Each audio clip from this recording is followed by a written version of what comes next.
Hi అండి, అందరు ఎలా ఉన్నారండి? అందరం బాగుండాలండి.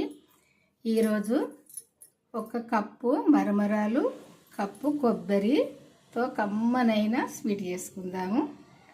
ఇప్పుడు ఇది ఎట్లా చేస్తే టేస్ట్గా ఉంటుంది, ఎట్లా చేయాలన్నది చూద్దాము. ఈ కప్పు మరమరాలకు, కప్పు కొబ్బరి ముక్కలకు ఒక కప్పున్నర బెల్లం తీసుకున్నా. ఇది కాజు బాదం. ఇప్పుడు ఈ చేయడం స్టార్ట్ చేద్దాం. ఫస్ట్ అయితే ఈ మరమరాలను కొన్ని నీళ్ళు వేసుకొని కడుక్కొని తీసుకుందాము. కడిగి నీళ్ళు వంపుకుంటే సరిపోద్ది, ఇవి నానుతాయి. ఇవి కొద్దిసేపు నానితే సరిపోతాయి. ఇట్లా కడిగి నీళ్ళు అయితే వంపుకోవాలి. ఇప్పుడు ఒక మిక్సీ జాడ తీసుకొని ఈ కొబ్బరి తురుము ఇందులో వేసుకోవాలి. ఇప్పుడు శ్రావణ మాసం కదా, మనం ఈ కొబ్బరికాయలు అయితే ఎక్కువ కొడతాము దేవుళ్ళ ముందు. వేస్ట్ చేయకుండా ఏదో ఒక రకంగానైతే స్వీట్ చేసుకోవచ్చు. ఆరోగ్యానికి మంచిది, బెల్లమైన కొబ్బరి తురుమైన మంచిదే. ఈ మరమరాలు కూడా ఇందులోనే వేసుకోవాలి, కొబ్బరి ముక్కల్లో. ఇప్పుడు ఇవి మిక్సీ పట్టుకుందాము. ఆ మిక్సీ జారి ఖరాబ్ అయిందండి, అందుకే వేరే దానిలో వేసి పట్టిన. ఇప్పుడు మరి మీరు అనుకుంటారు కావచ్చు, ఫస్ట్ ఏమో చిన్న దానిలో వేసిన తర్వాత పెద్దది ఉంచుతుంది మిక్సీ జారి అనుకుంటారు కావచ్చు, కానీ అది ఖరాబ్ అయింది. ఇట్లా బరకగా పట్టుకోవాలి, మరీ మెత్తగా కాకుండా ఇట్లా పట్టుకోవాలి. ఎందుకంటే కొబ్బరి నవ్వులుతుంటే మంచి టేస్ట్గా ఉంటుంది.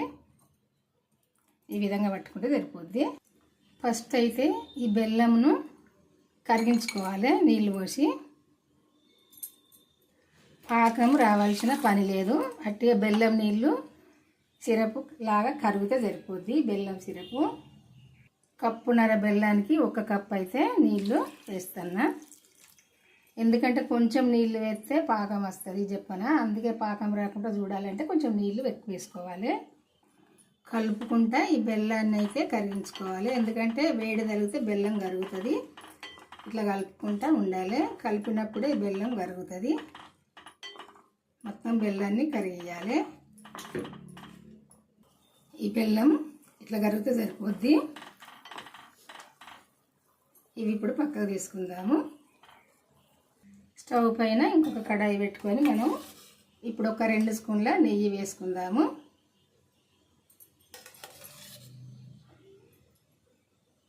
రెండు స్పూన్ల నెయ్యి వేసుకొని ఫస్ట్ ఈ కాజు, ఈ బాదం వేపుకుందాము దోరగా.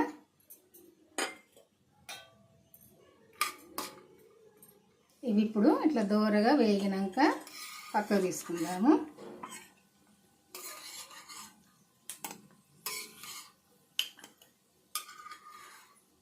ఇప్పుడు ఈ కొబ్బరి మరమరాలు మనము ఈ తురుము చేసుకున్నాం కదా, ఇదే నెయ్యిలో వేపుకోవాలి.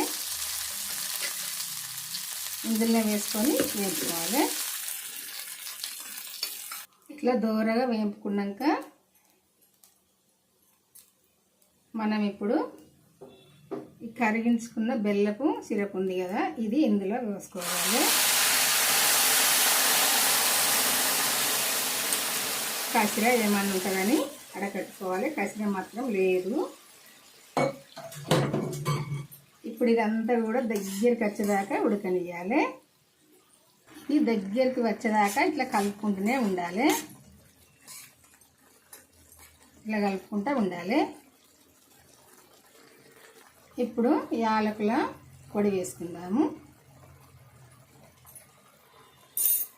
వేసుకొని కలుపుకుందాము. ఇప్పుడు ఈ వేంపుకున్న బాదము, కాజు ఇందులో వేసుకుందాము.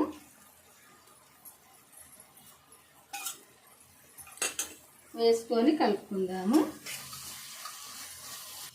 ఈ స్వీట్ ఇట్లా దగ్గరికి వచ్చేదాకా కలుపుకుంటే సరిపోద్ది. ఇది ఏ షేపులైనా చేసుకోవచ్చు అండి, లడ్డు అయినా కట్టుకోవచ్చు, ఇంకా ఏ షేపులైనా చేసుకోవచ్చు. నేనైతే ఈరోజైతే ఇట్నే ఉంచుదాము అని అనుకుంటున్నా, ఎందుకంటే స్వీటే చేస్తానని అన్నా కదా, అందుకే స్వీట్ లాగానే ఉంచుదామని ఇట్నే ఉంచుతున్నా. ఇది మనం ఏ షేపులైనా చేసుకోవచ్చు, ఇష్టము. ఇట్లా దగ్గరికి అయితే సరిపోద్ది. ఇప్పుడైతే ఇది అయినట్టే.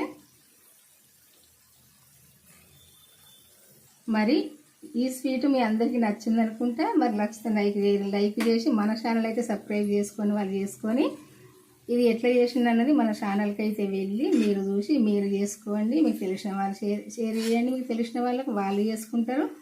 ఎందుకంటే నోట్లో వేసుకుంటే కరిగిపోద్దండి. మళ్ళీ చేసుకోవాలి అనిపిస్తుంది. ఇంట్లో వాళ్ళందరూ కూడా మళ్ళీ చెయ్యి.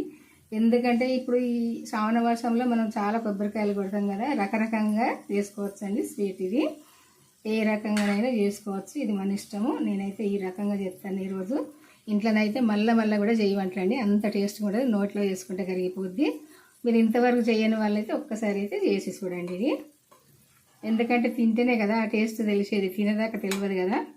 అట్లా ఇది మన ఆరోగ్యానికి చాలా మంచిది. బెల్లమైన మంచిది, కొబ్బరి అయినా మంచిదే, ఈ కాజు బాదం అయినా మంచిదే, మన మరమరాలైనా మంచిది, ఎవైనా మంచిదే, ఏదైనా మంచిది. కాబట్టి చేసుకోవాలి, చేసుకుంటే తినచ్చు, కమ్మగా కడుపుండా తినచ్చు. అందరూ తినచ్చు, ఇంట్లో పిల్లలు పెద్దవాళ్ళు అందరూ తినచ్చు, అంత టేస్ట్గా ఉంటుందండి. మీకు నచ్చితే కనుక ఒకసారి చేసుకొని చూడండి.